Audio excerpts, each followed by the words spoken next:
Okay, so as promised, um, i-walk through ko kayo on how to apply here on Upwork.com. So, dito, ang sinearch ko is medical virtual assistant. And then, wala lang akong filters dito. Hinayaan ko lang siya. And then, yung mga lumabas na mga results are these. So, mayroon medical front office secretary. So, sabi niya, so proposals dyan is meron ng 20 to 50 na nag-propose. So, again, ito yung isa kong basihan na legit yung isang post or job posting. Meron siyang, si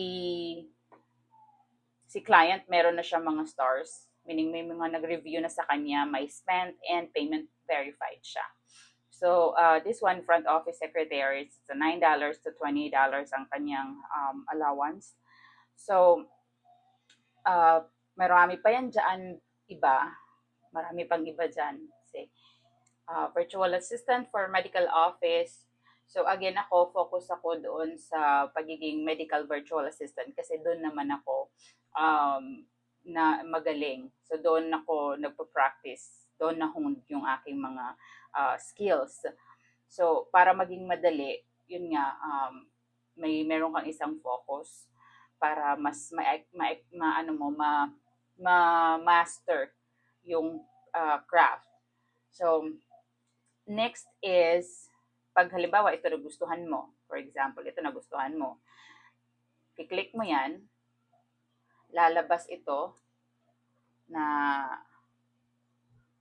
side dito, ilalabas dyan, i-explain dyan kung ano yung summary ng hinahanap nila. So, nandyan din yung ideal candidate na hinahanap nila. Ayan.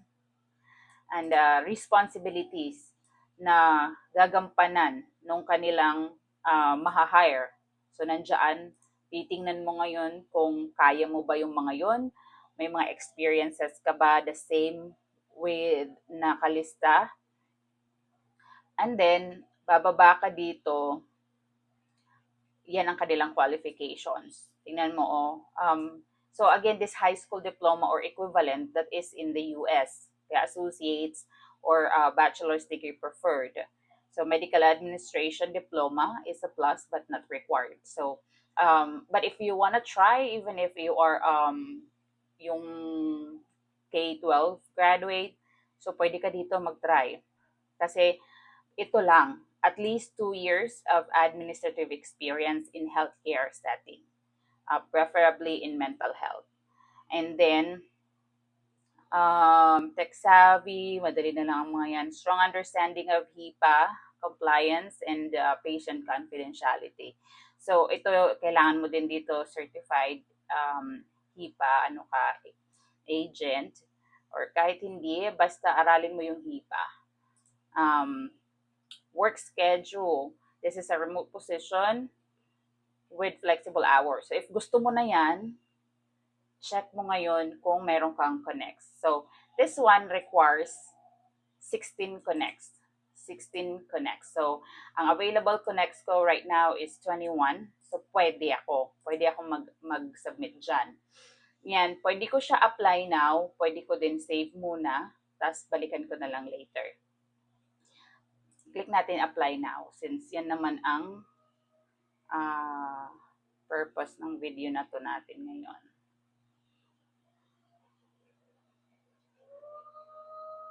Ayan, submit proposal ka na dyan. So, proposal setting, general profile lang lagi nilalagay ko dyan. And then, baba na tayo kasi here, what is the rate you'd like to bid for this job? So, magkano ba? So, since meron naman na siya dyan 9 to 20 ang kanyang allowance, so, maximize mo na. Gawin na natin dyan na in between, 15 sabihin natin. So, ito, merong 15% freelancer service fee si Upwork. So, ito lang yung downside kay Upwork. Here, schedule rate, a rate increase kung gusto mo. Pero ako, hindi ako naglalagay niyan. minsan nilalagyan ko every 6 months, 10% ako dyan. Pero minsan, hindi ko nilalagyan. Kasi pag may client ka na, tapos tumagal ka sa kanya, kayo na mag-uusap nun eh. Kung magkano, bibigyan ka niya o hindi. So, cover letter. Kailangan may cover letter ka dyan. So, saan pwedeng makakuha ng idea samples, pwedeng chat GPT, pwedeng Gemini, pwede din na sa Google. Search ka pero mas ina-advise ko si Gemini, Google Gemini, and Chat GPT. So, cover letter ka dyan, kananananan. How have you worked remotely as a freelancer before? Yes. Tapos, describe your recent experience with several projects. Kasi, ito si client, marami siyang required na sagutan mo, pero may ibang clients na walang ganyan. Cover letter lang. So, chika-chika. And then, what office applications are you most familiar with? Chika-chika mo dyan, lahat ng gusto mo. And then, if you want, you can attach your recent resume dyan. And then, ako, I add my Upwork job here. Select highlight, add highlights kasi may experience na ako with other clients sa Upwork. And then, dyan, tinan mo, may mga nagbibid na. First place, 64 connects. Kasi, malaki to, up to $20 ang kanyang allowance. So, if nagustuhan ka niya, pwede niyang ibigay sa'yo ang $20 per hour. So, my bid, ako hindi ako magbibid. Hindi ako nagbibid ng ano. So, isi-send ko lang yan siya as regular, send for 16 connects. So, since ayoko magsayang ng connects, hindi ko siya isi-send. Pero, ganun lang siya. After nyan, mabibigyan ka na ng ganito. Ito na, nag-practice ako. Yan, proposal submitted. Proposal submitted. Ayan.